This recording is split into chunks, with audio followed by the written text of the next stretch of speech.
Want to do better? Then it's time to change the story.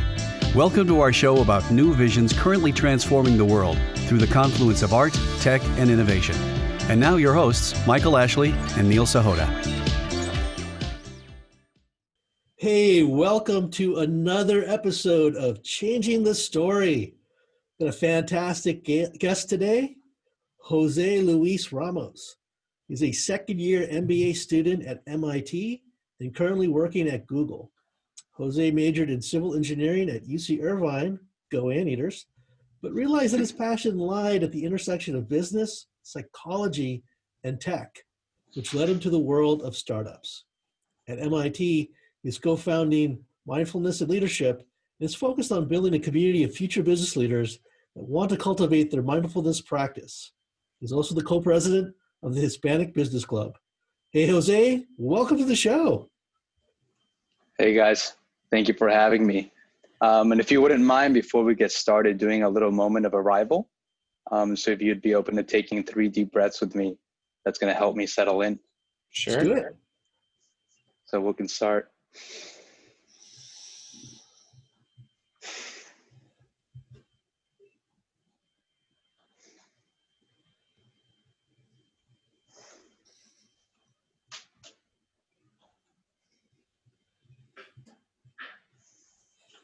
Thank you. Absolutely. That's a good way to start an interview. So Jose, what is the story that you would like to bring to the world? Yeah, so the story that I've been working on building is really this notion that self-awareness development, particularly in our educational periods as students, is fundamental in creating the type of thoughtful and innovative leaders that we want for tomorrow. So it's really about how do we bring this notion of the importance of self-awareness into the classroom, into the business world, and into all the areas where we get to interact with one another. Why do you think this is needed at this particular moment? I have my own reasons why I think it's needed, but I'm curious as to yours. Yeah. Well, the main reason why it's needed is because it's not happening.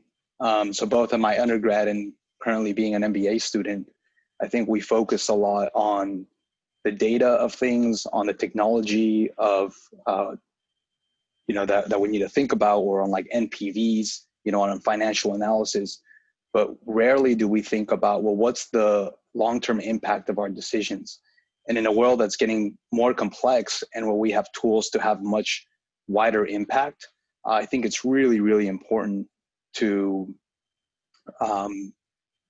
have a practice of self-awareness so that we can think more holistically about the problems at hand. So that's interesting. I'll call it philosophy, right? It's actually really needed, but it's not something that we normally teach. And we live in a corporate culture of short-term thinking.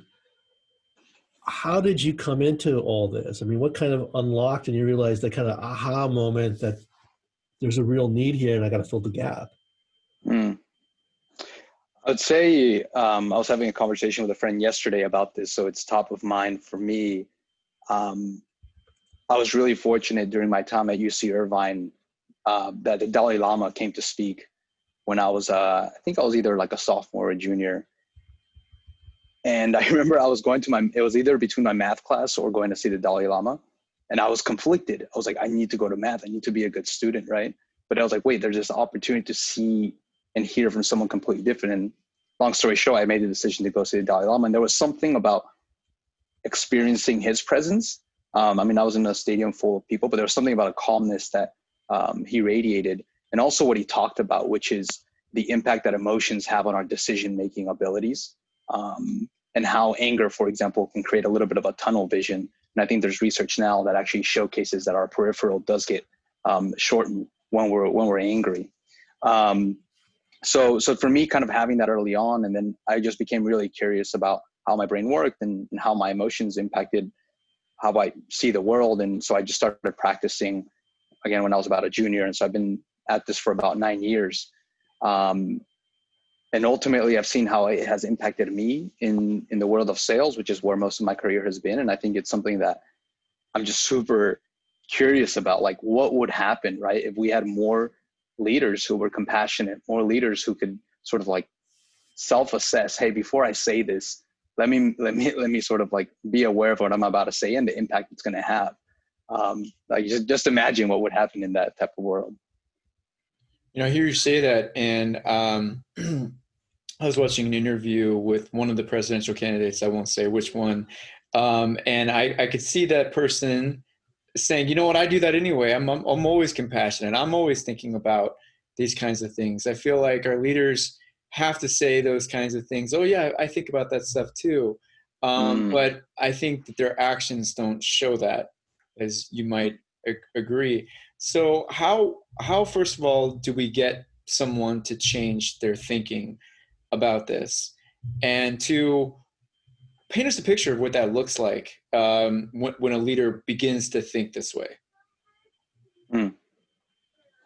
So I'd say the best place to start is really out of curiosity and just being curious about what this might mean for you. I think, unfortunately, a lot of people end up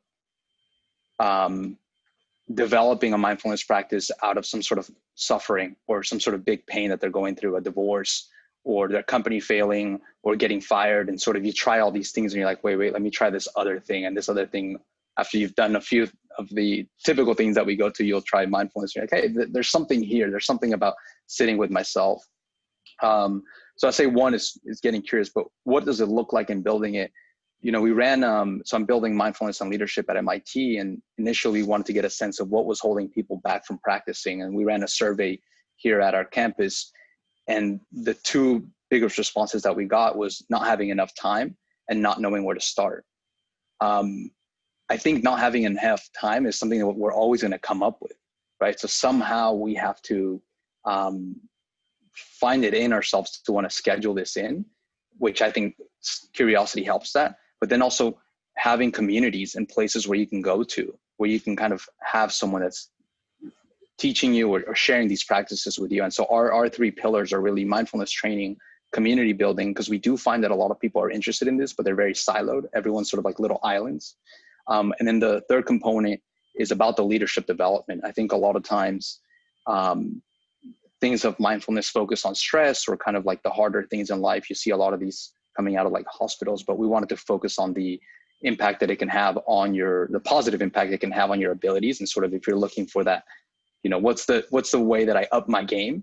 You can do it by sort of working on the internal game. I think, and I loved hearing LeBron James talking about this. He's like, there was a point where, I was already, the next level for me was figuring out myself internally. Right. So I think that's what is interesting about all this work. I think it's actually interesting. You said that a lot of people seem to want this, need this. You mentioned the word siloed, and it sounds like it's actually hard to get hooked into something and figure out how to use it. Is that a fair statement? And if that's the case, like if you got some leaders right now listening, wondering, how do I get hooked into this? How do they actually do that? Yeah. Well, that's I like that question, because we don't want this to become the next thing people obsess over, right? But also, it's not a magical pill. So the thing about a mindfulness practice, it's more about being proactive around it. There's definitely things that happen in our world where there's like a mental health condition or something that really needs to be tended to by a medical professional. But when it comes to mindfulness training, I do see it more of a proactive tool. And so in terms of leaders, this is why I'm working at the MBA level. My goal is that, and I see a lot of my classmates are going to go on to become, C-level executives, founders, high-level people within the organizations. And I think there's something about these practices being top down, so that when you go into a meeting room, for example, what we did at the beginning of a moment of arrival, literally like 1 minute, just kind of like to help us settle, can be a great way to start to showcase how these practices can be helpful. And so it literally can be with just 1 minute. I don't know, I had 5 meetings today. So if I did 1 minute for each one of them, I already did 5 minutes of sitting, so it kind of accumulates like that. You said earlier that a lot of times people come to a mindfulness practice because of suffering that they've had in their lives. And I can say that that's how I came to it. Several years ago, I found that I was distracted, irritable, having problems with my marriage and in other relationships, and just feeling just generally unease. And then I turned to meditation, and then developed a practice where I do it twice a day. And it's had dramatic impacts on my life and in so many different ways. And I'm just curious from you, if you had something similar that brought you to it in terms of suffering, or what brought you initially into this.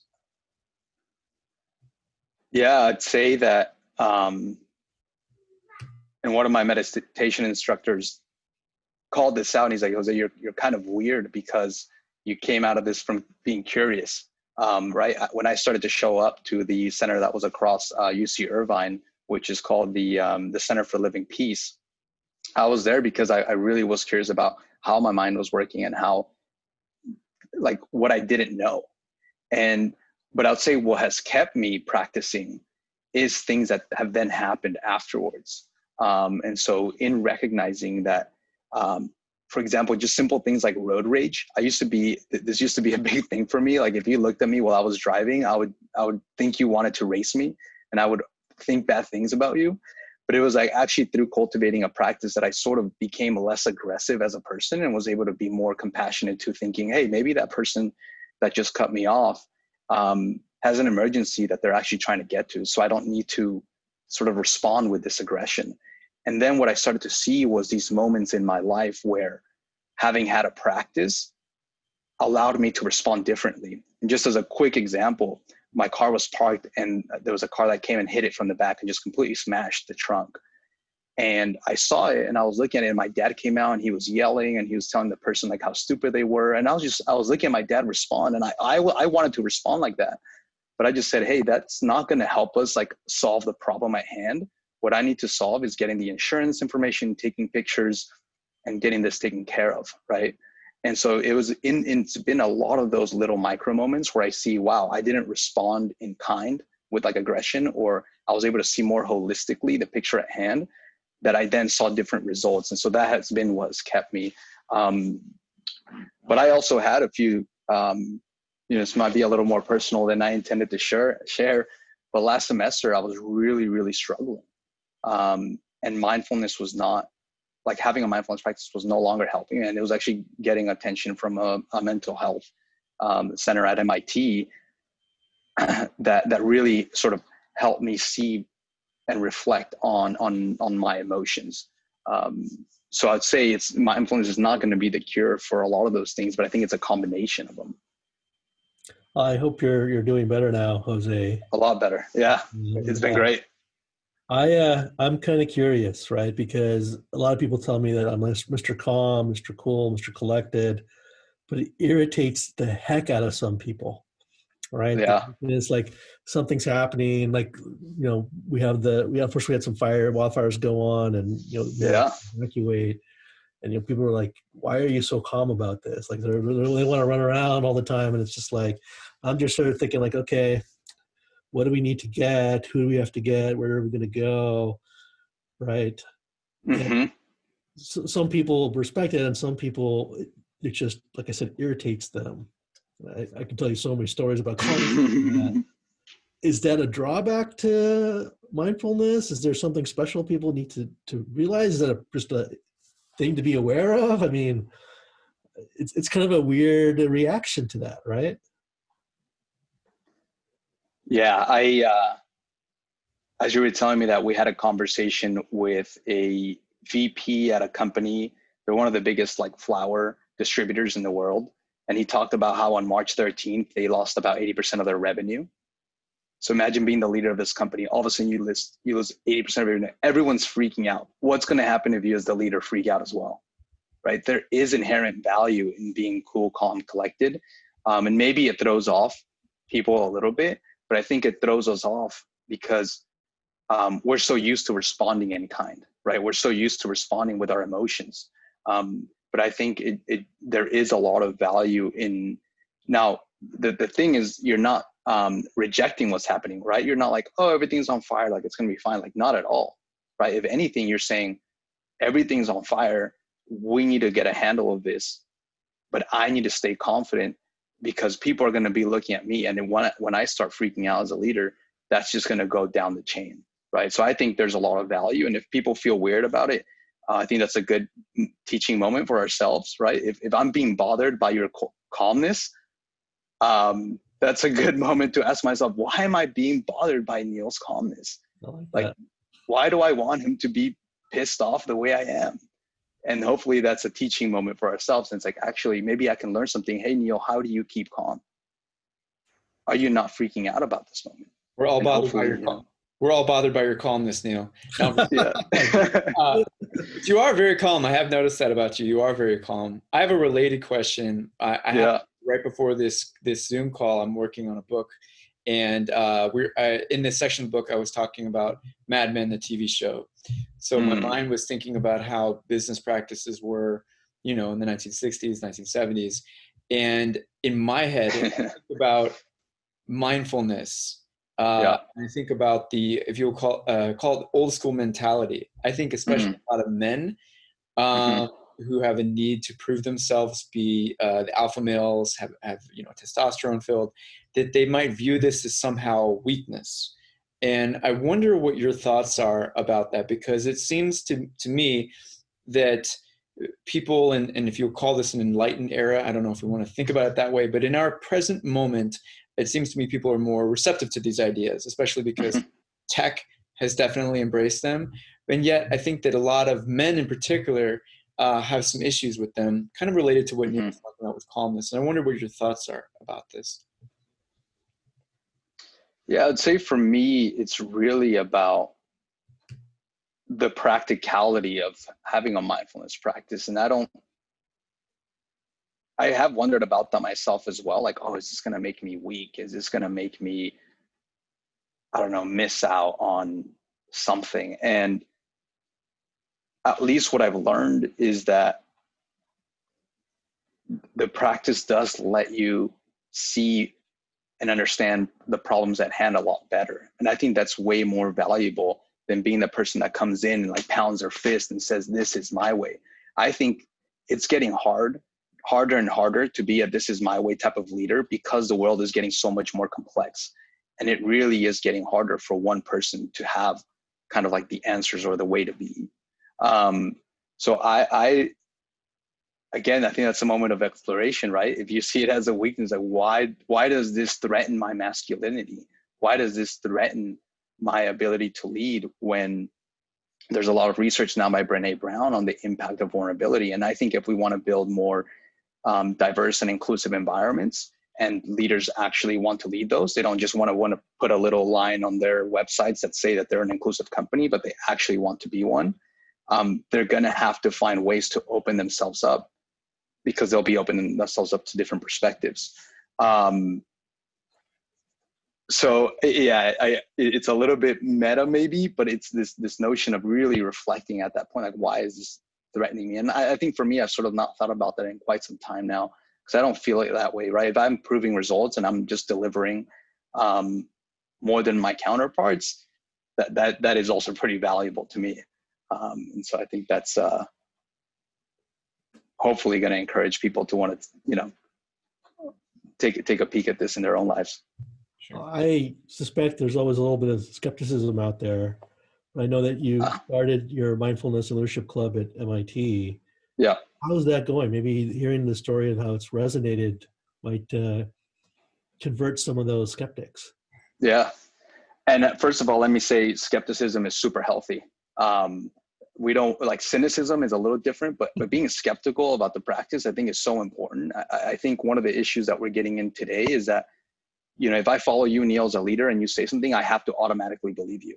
And I think that's getting us in a lot of trouble. What I should do is I believe and I trust in Neil. What he's saying seems true. Let me experience it myself. And if it's not, let me throw it away. If it's actually good, let me go ahead and incorporate it into my day-to-day. So I actually think the skepticism around a lot of this is very healthy and keeps the practice alive. I would say that we've been really surprised at how I don't know if well received is the right word, but just how much curiosity and interest there is around this. And in less than a year, we've built an organization with over 100 members, just from MIT Sloan. And actually this upcoming December, we have this thing called Sloan Intensive Period where we get to take workshop classes. And we were able to work with our leadership center to bring in Search Inside Yourself, which is a group that spun out of Google, which again, I love their line, like search inside yourself. It's like, and search and Google and all these things. And so they really have done a good job of packaging a lot of these practices along with neuroscience. And what we are seeing is really that in the core curriculum today, like we don't really get to explore the notions of EQ, the notions of compassion. And in doing that, it might lead us to continue to be leaders that solve the wrong problems. And let me just give you a quick story about this. I was on a call with someone who leads one of the centers at MIT, and he's telling me about his practice and his framework, which is CPR, which is compassion, practice, and research. And he was sharing a story of how compassion tends to be the hardest thing to kind of like share and get students to be thinking about. And he was telling the story of a student who wanted to solve, who really cared about water and wanted to solve some of the water problems in India. And what he was focused and laser focused on was on water leakage that comes out of pipes. And there's I don't know, I think something between 20 to 30%.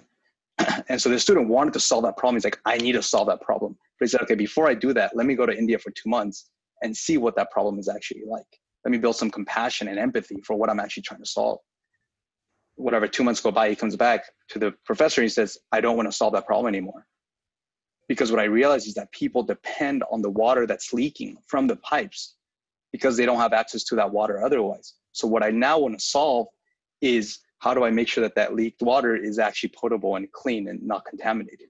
So just like think about that, right? How many times are we solving problems from so far away without building that notion of compassion and empathy for the problem? And I think it happens from just like having a self-awareness practice that, hey, I might not have all the answers. I need to explore, I need to get out there, and I need to experience it for myself. Well, I think also you're talking about being in a reactive mode. I think that sometimes, especially men, I think are guilty of this. I don't pick on men so much in this conversation, but maybe it's just my own issues, where we feel like we have to take care of something immediately. There's a problem, we're going to solve it. But without I would say the distance and the lack of reactivity that occurs when you meditate for a while, I think you can see bigger pictures of things, and you're not just so in the reactive mode. That allows you to be, I guess, aware of things that you wouldn't be aware of. Changes your perception. When I went with my meditation teacher, what he was talking about to us is that things that might have seemed like problems at one point become quite different. It's like you begin to connect the dots in ways that your consciousness change, and you can connect the dots in new and interesting ways. Well, and that's exactly what a mindfulness practice allows you to develop, is the space between stimulus and response, right? When you're sitting and when you're doing a 5-minute meditation, what you're doing is you're actually building, well, one, compassion for yourself, but also a new habit, which is if I have a thought, I'm not going to immediately react to it, right? I'm going to bring my attention back to the breath. And that is so helpful, especially in threatening environments or where we feel threatened, right? Like how many times have you sort of seen a shadow or some object that you thought was something threatening, but actually was nothing like that at all? And you like freak, right? And like it's that moment of like, oh my God, what if you had this moment of like, wait, let me think first before I freak out and sort of react. And so that's why I'm just gung-ho about this idea of bringing in more mindfulness and these notions to our day-to-day, because if we can create more space for ourselves, I really do think we would make better decisions. I know this for myself. There's so many times where my first thought is like my worst thought, or my first thought is a really bad idea. But then if I give it some space, I don't respond. I'm like, okay, let me choose a different path. So it's really about enabling ourselves to make different choices. I think that's really important. I think the enable is the toughest part for people, right? I'm sure there's people out there thinking, I'm like Neil. I've got a mind like a steel trap. It's rusty and illegal in 37 states. what's it going to take for me to actually be able to achieve like this state of nirvana? Yeah. Right? I mean, what does someone have to do to actually reach that level and be that compassionate leader? What's the commitment? Yeah. Yeah, there's definitely commitment. I'd say that the other element to all of this is that mindfulness practice and development can happen in so many different areas of our lives. For example, if we golf, I remember taking a few golf classes earlier in my life, and I was like, wow, there is something really powerful about this. You have to be laser focused in the present moment. And so if you might already be doing something today that if you just slightly change the point of view that you're approaching it in, that you can use that as your own mindfulness practice. So you don't have to add anything, right? You might already do journaling. You could do something there where you're like, I'm going to turn off all my devices and I'm going to make sure that I'm just journaling. If you make your coffee in the morning, one of my favorite routines is I get the grinder for the coffee. I put there's something about that practice that I also use for this. So I think it's finding the daily moments that we already have in our day-to-day where we can do this. But in terms of building it, I mean, it is a commitment. And I think there's a little bit of ROI to a lot of this where, if you put your dollar in today, if you put your 5 minutes in today, it's going to start building up. If you wait 10 years, you wait for that big crisis to happen in your life, it's just going to be different, and you're going to be wanting such quick results that like, why wait for the big disaster when you can get started today?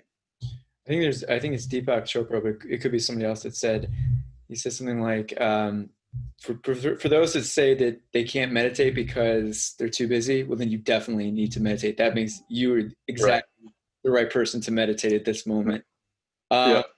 But I totally understand and agree with what you're saying, Jose, and I think this will resonate with a lot of people. If they want to get in touch with you and learn more about this or anything else that you have going on, how can they get in touch with you and learn more about you? Yeah, so I'm always happy to connect with people via LinkedIn. We also have a website, mindfulnessleadership.com. A lot of our events right now are focused on the MIT community, but we've had a lot of interest from folks that want us to create things that are more external focused. So you'll see that on our events page. And then the last way is pretty much connecting with me via LinkedIn. I love having these types of conversations. And even getting something as simple as Headspace. I was really skeptical, honestly, of like Headspace and Calm and these apps.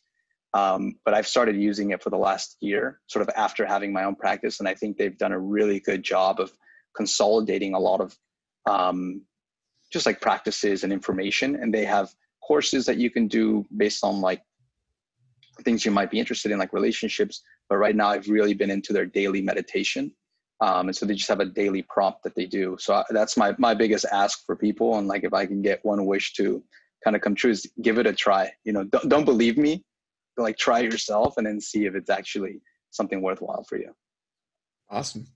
Thank you, Jose, for sharing your story and helping us all be more compassionate leaders. Awesome. Thanks, Neil and Michael. Thank you. Hey, if you like today's show, please remember to hit the like button and leave a comment. If you've been enjoying the Changing the Story podcast series, please subscribe and share it with your friends. Thank you.